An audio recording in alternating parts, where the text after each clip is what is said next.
Le monde a changé. Je le vois dans l'eau, je le sens dans l'air, je le ressens dans la terre. Et dans le monde du travail devenu vivable et désirable. Tout commença quand le bonheur rentable fut inventé. Et que 8 hommes et femmes atypiques que l'on considérait fêlés prirent conscience de leurs responsabilités. Ils s'unirent pour montrer au monde qu'un chemin de collaboration était possible et que l'opposition bonheur et argent n'était pas une fatalité. La constellation des fêlés se mit alors en quête d'écrire une nouvelle page, et à travers leurs histoires répandirent humanité et prospérité. Ils ajoutèrent ainsi chaleur dans le cœur et dans le logis des entrepreneurs, activant la spirale de conscience et de transformation. Ils marquèrent ainsi le début d'un nouvel âge. Ce podcast est le récit de leurs explorations et de leurs épopées. Bonjour et bienvenue dans Happy Podcast. Je suis Valérie Delande, producteur d'entrepreneurs fêlés. Pourquoi fêlés ? Parce que les fêlures laissent passer la lumière et portent en elles un extraordinaire pouvoir de transformation. Je rappelle que nous sommes dans la saison 2 de Happy Podcast en compagnie d'un de nos héros entrepreneurs multipotentiels et du défi qui lui reste à relever pour rayonner et inspirer au travers de son identité et de ses activités. Cette seconde série est consacrée à Séverine Évrard. Eh bien, bonjour Séverine, pardon. Sandrine, Séverine, ça fait un Sanvrine. Je ne sais pas ce que j'ai inventé là, mais un nouveau prénom. Bonjour. Bonjour Valérie. Donc, nous sommes dans le 5e et dernier épisode. Je rappelle une dernière fois ton défi. Oser demander et recevoir de l'aide, les sujets abordés sur l'entrepreneuriat collaboratif, la connexion à soi, le contrat conscient, tes partenaires, l'alignement avec tes clients et ces expériences que tu leur proposes, ces résultats dans le chemin. Je te propose maintenant de nous présenter peut-être un petit peu la synthèse finalement de tout ce parcours que tu as fait et qui t'ont amené à définir finalement l'identité de l'avocat aligné, ce sont tes termes, que tu as décliné dans un ouvrage de justice à justesse et aussi dans une formation. Donc peut-être pour nos auditeurs, pour résumer, dans un premier temps, peux-tu nous donner la définition de l'avocat aligné ? L'avocat aligné est un avocat qui a conscience de ses valeurs, qui les pratique, qui les incarne, qui les déploie dans son métier. C'est un avocat qui est également capable de mettre sa créativité au service de son métier d'avocat de manière telle que sa pratique lui ressemble dans sa personnalité, j'ai envie de dire, unique et propre, et également un avocat qui a équilibré sa vie privée et sa vie professionnelle, ce qui est un grand challenge pour nous, évidemment. Ah oui, on n'en a pas beaucoup parlé, c'est vrai. Oui, notre métier est un métier exigeant, stressant, contraignant, avec beaucoup d'impératifs également, et c'est souvent très difficile de pouvoir fermer la porte des dossiers de ses clients, des enjeux émotionnels, du travail que nous avons à produire en termes de mise en état d'une procédure judiciaire, par exemple. Et donc de très nombreux avocats ont tendance à mettre leur vie professionnelle au centre, de facto, de leur vie. Et bien souvent, cela peut avoir un impact sur leur dimension émotionnelle, dans la vie privée, dans la vie affective, dans la vie professionnelle également. Et ce peut être la porte d'un épuisement. Or, aujourd'hui, de nombreux avocats quittent la profession depuis déjà quelques années, que ce soit en France, en Belgique, au Luxembourg, et ils le quittent bien souvent parce qu'ils n'ont pas réussi à trouver cette clé d'équilibre et d'épanouissement. C'est dommage parce que ce sont souvent de très bons éléments qui quittent, des avocats qui étaient éminemment investis. Et j'aurais pu, moi aussi, quitter le métier à certains moments quand je ne m'y retrouvais plus. Et puis j'ai fait le choix de me dire, ok, avant de le quitter, donne-toi la possibilité de le vivre comme tu as envie de le vivre, comme il a du sens pour toi de le vivre. Et puis après, tu verras.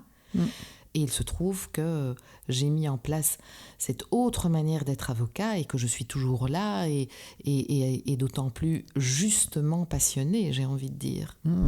C'est très très très intéressant parce qu'effectivement, cette fuite finalement, c'est la première réaction que l'on a facilement devant la difficulté, devant le danger, bon ça c'est sûr, donc ce sont nos cerveaux reptiliens qui sont un peu entraînés à ça, et on essaye un peu, pour peu qu'effectivement il y ait eu un peu d'épuisement, même beaucoup, c'est un chemin qui paraît assez simple et qui, enfin simple, c'est pas simple parce qu'il faut se reconvertir bien sûr, mais en tout cas qui paraît plus logique et je dirais qui est même encouragé quelque part. Je ne sais pas si tu me rejoins. On a quand même dans la société beaucoup cet élément aujourd'hui de prise de conscience, de l'ikigai, et je ne dénigre absolument pas les méthodes en elles-mêmes.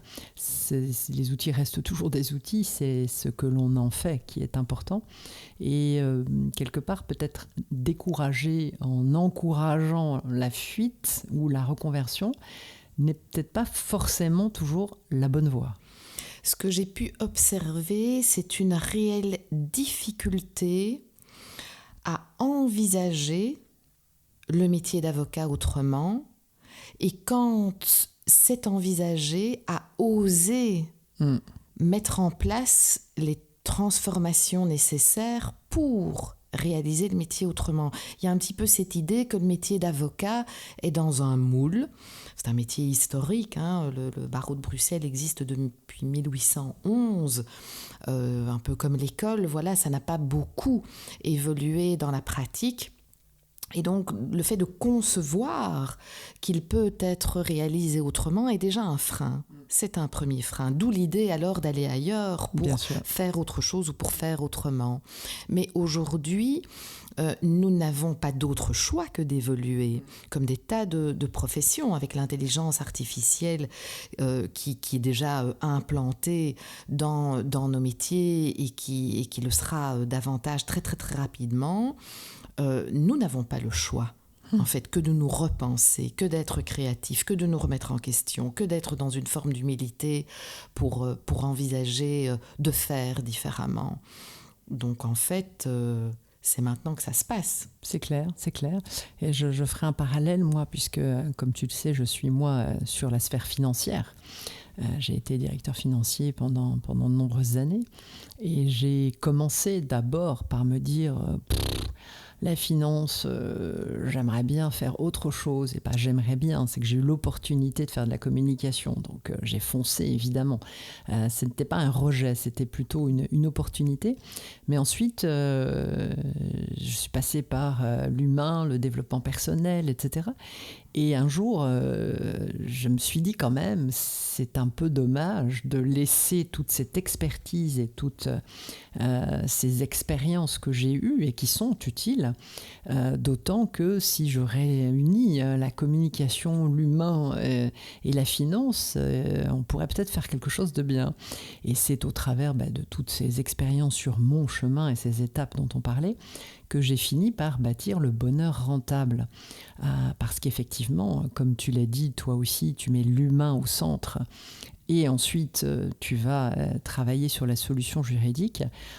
Moi, c'est un peu la même chose avec le bonheur rentable. C'est l'épanouissement au sens de la connexion, bien sûr, à soi, sa découverte du capital identitaire, humanitaire et de son profil monétaire, pour ensuite ajouter l'élément rentable qui est aussi absolument indispensable évidemment pour tout un chacun et encore plus pour les entrepreneurs qui sont les personnes auxquelles moi je m'adresse et encore plus les fêlés qui sont mon cœur non pas de cible mais mon cœur total d'accompagnement.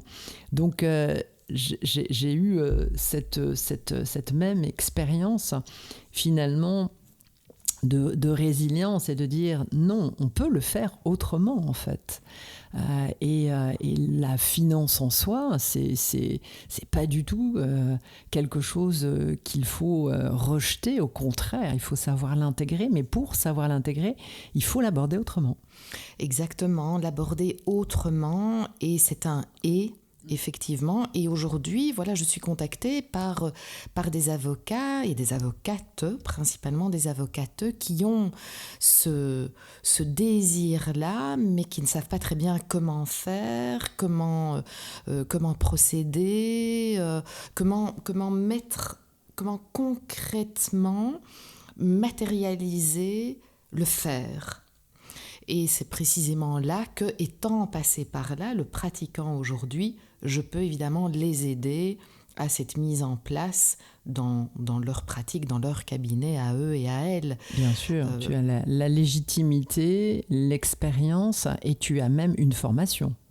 Oui, j'ai choisi de pouvoir accompagner ces avocats et ces avocates-là à travers une formation qui vraiment leur permet d'avancer pas à pas et de mettre en place cette transformation. Donc c'est pas une formation théorique où ils vont partir avec des concepts et puis finalement se dire, bon, c'est très bien, mais comment est-ce que je fais ? Non, il s'agit vraiment, pendant la formation, de mettre en place ces transformations, aussi parce que moi, mon mode d'apprentissage, il est expérientiel. Et donc, c'est... Là, je crois qu'on rejoint les multipotentiels.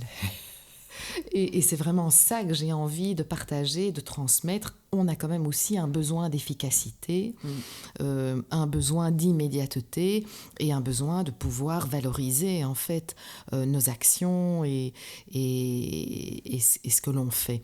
Donc voilà, c'est une formation qui est un accompagnement sur 1 an, qui comporte 4 modules. Aujourd'hui, il est tout à fait possible de ne suivre qu'un module en fonction des besoins de l'avocat. Et de bénéficier à la fois de l'individuel et du collectif. Parce qu'un des travers, et qui peut-être rejoint un petit peu mon défi, qui était donc de demander et d'accepter de recevoir de l'aide, c'est qu'on est très seul. Notre métier, au départ, nous élève dans cette solitude. Or, beaucoup d'avocats en ont assez de cette solitude et ont besoin de pouvoir être avec leur pairs. Et c'est aussi ce que permet la formation, c'est d'avancer ensemble.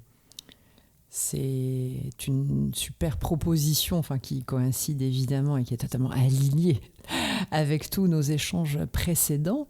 Est-ce qu'aujourd'hui, beaucoup d'avocats sont prêts à ce changement, à ce autrement, à cette transformation, et justement à finalement accepter l'idée de se transformer eux-mêmes? J'imagine que c'est une formation transformante qui va les amener vers du mieux, mais c'est un choix, encore, avec notre responsible, un choix qui demande sacrifice est un grand mot, mais de résilience en tout cas, d'y croire. Donc quel est ton vécu sur le sujet ? Écoute, mon vécu sur le sujet depuis maintenant presque 2 ans, c'est que beaucoup d'avocats sont essoufflés, beaucoup d'avocats sont usés, beaucoup d'avocats sont épuisés, beaucoup d'avocats se plaignent à juste titre de leurs conditions de travail, que ce soit face au système judiciaire avec un arriéré important, qu'au niveau de la pression qu'ils vivent dans la relation client ou dans la relation avec des associés. Peu sont conscients de leurs besoins de changement, et dans ceux qui sont conscients de leurs besoins de changement, peu sont ceux qui sont prêts à passer à l'action de la transformation. En fait, il y a différentes étapes entre le fait d'être en difficulté et puis le fait d'être en solution, d'être dans autre chose. Et ça, c'est une prise de conscience que j'ai faite durant ces 2 années. Parce que comme pour moi, dans mon expérience de vie, il n'y a pas de problème, il n'y a que des solutions. Dès l'instant où un problème est identifié, la solution est quasi immédiatement présente. C'est comme les 2 versants d'une même médaille. Or, ce n'est pas la manière de fonctionner de tout le monde. Donc ça a été pour moi une belle découverte, là aussi, de l'altérité. Je dirais que ceux qui en ont conscience et qui veulent le changement et qui font le pas transforment alors rapidement, et que pour les autres, le chemin est encore à faire pas à pas, tout en sachant que certains, même s'ils sont dans l'inconfort, ne passeront pas le cap de la transformation. Moi, dans le chemin du bonheur rentable, je parle de 3 étapes de révélation, de valorisation et d'intégration. Donc je pense que la révélation, comme tu dis, il faut déjà être passé par quelque chose qui permet de prendre conscience qu'il y a peut-être une autre façon de faire et d'y adhérer. Et puis, cette valorisation, je crois qu'on est en train d'en faire un morceau, c'est de continuer à être dans cette communication de la valeur de ce que tu apportes. Et j'allais dire aussi, n'y a-t-il pas des chemins avec les organisations et les systèmes qui pourraient aider à prendre plus tôt aussi. En tout cas, comme tu l'as exprimé dès le début, c'est oser demander du soutien. Est-ce que dans cette filière, parce que j'allais dire, ce que tu proposes pourrait très bien s'adapter aussi aux entrepreneurs, le contrat conscient, enfin, il y a plein de process qui pour moi résonnent absolument entrepreneuriat, mais le côté qui, toi, t'anime au départ, qui est celui de l'avocat, y aurait-il des institutions qui pourraient être à l'écoute de ce podcast, à qui tu pourrais t'adresser? Écoute, je vois dans la question que tu poses 2 axes de réponse.